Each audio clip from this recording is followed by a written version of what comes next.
Hello everybody, welcome to Savage Ink Studios. I'm your host, Ink, and today's sketchbook story time is That Time I Was Homeless.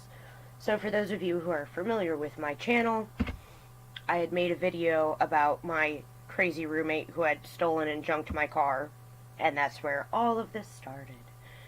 So, stolen junked car also kicked out, and I didn't have anywhere to go.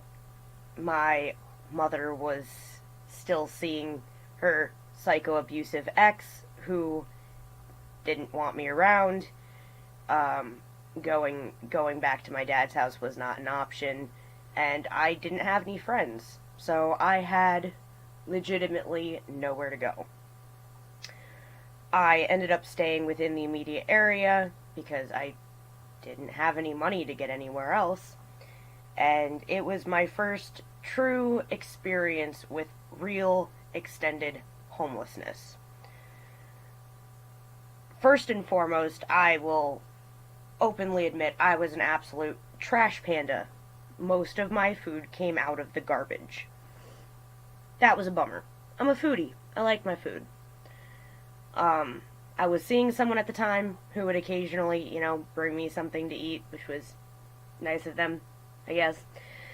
And that was the first real whatever, was me realizing, holy crap, I have nothing to eat.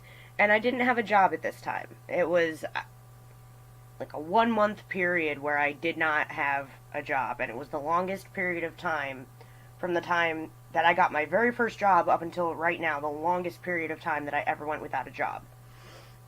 And I was pounding the pavement, putting in applications, showing up at each of these places that I had put in applications every day to, ask if they had reviewed my application, whatever. The second thing that really hits you when you have nowhere to go is your sleeping situation. So, in the area that I was at, there was this little league field that had picnic tables all around it. Public property was my assumption. So, I would curl up on the picnic tables and try to sleep. It was not a good time of the year to be homeless. You'd think the worst time of the year to be homeless would be winter. But I happened to have a sleeping bag, and I think I would have been more comfortable.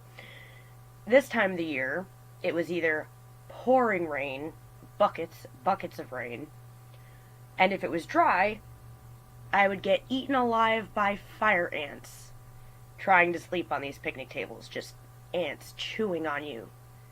No sleep. Very not good. And that's how it started off. And after probably my third night of sleeping on the picnic tables, a cop car pulled into this little league field. And I got up, I tried shoving my stuff into my duffel bag and told him, I'm really sorry, I thought this was public property. And he's like, no, relax, you're fine. He's like, what are you doing? I was like, trying to sleep. He's like, why don't you go home? And I was like, because I don't have one.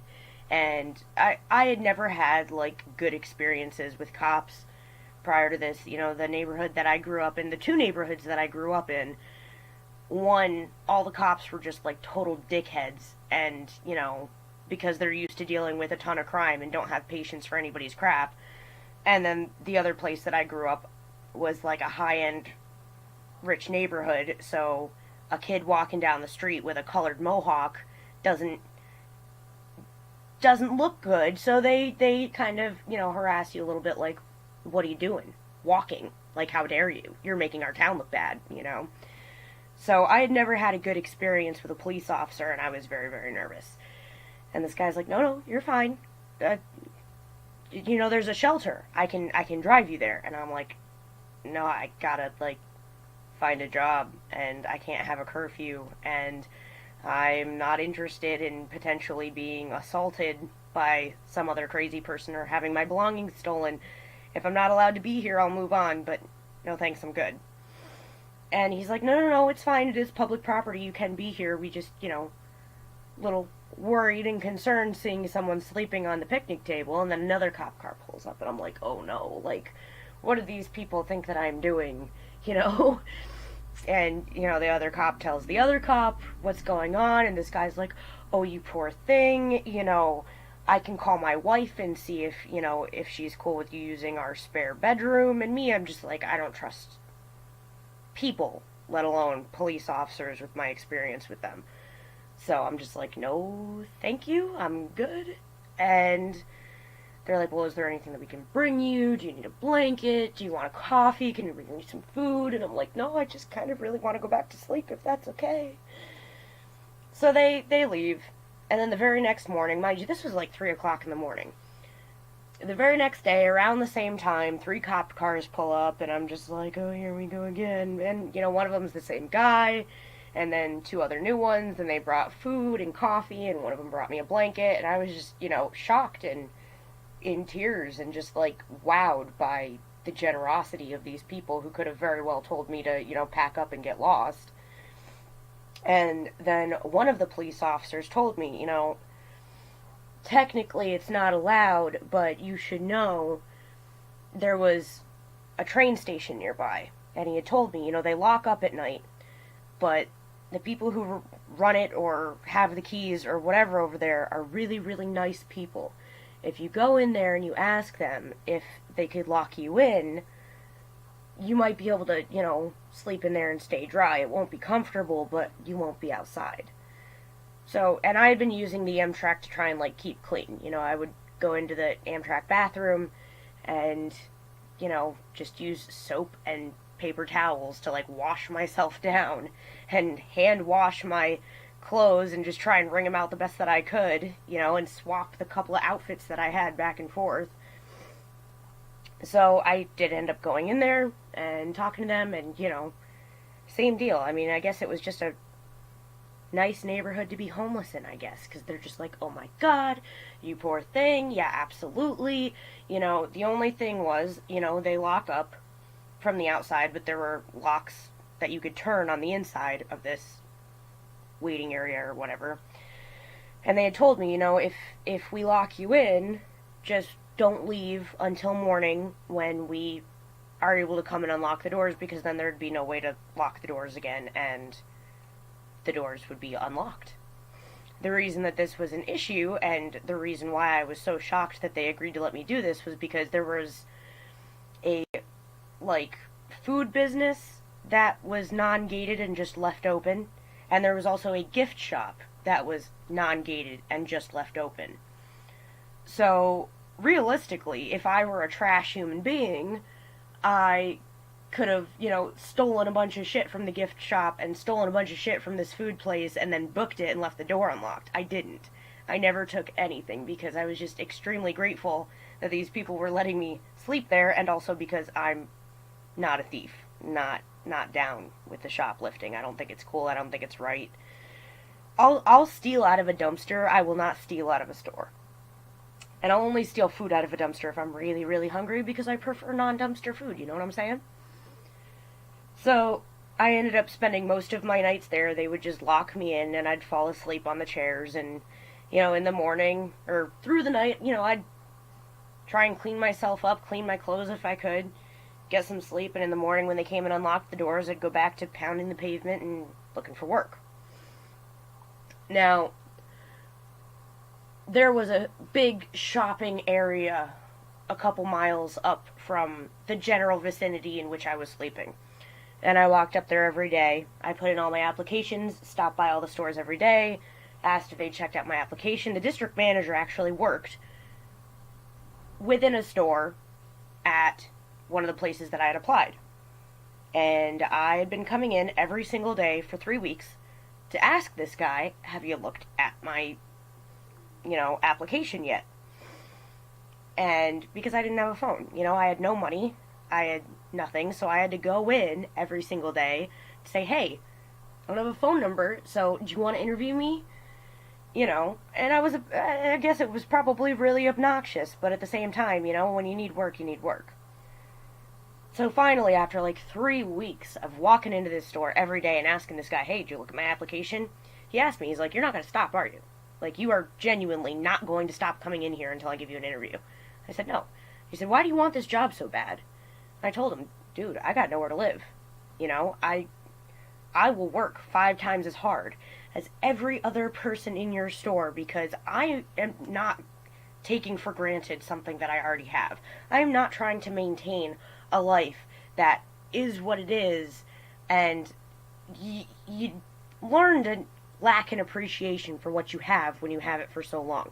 I told him, I'm not working to maintain a life that I'm only moderately happy with. I have no home. I have no food.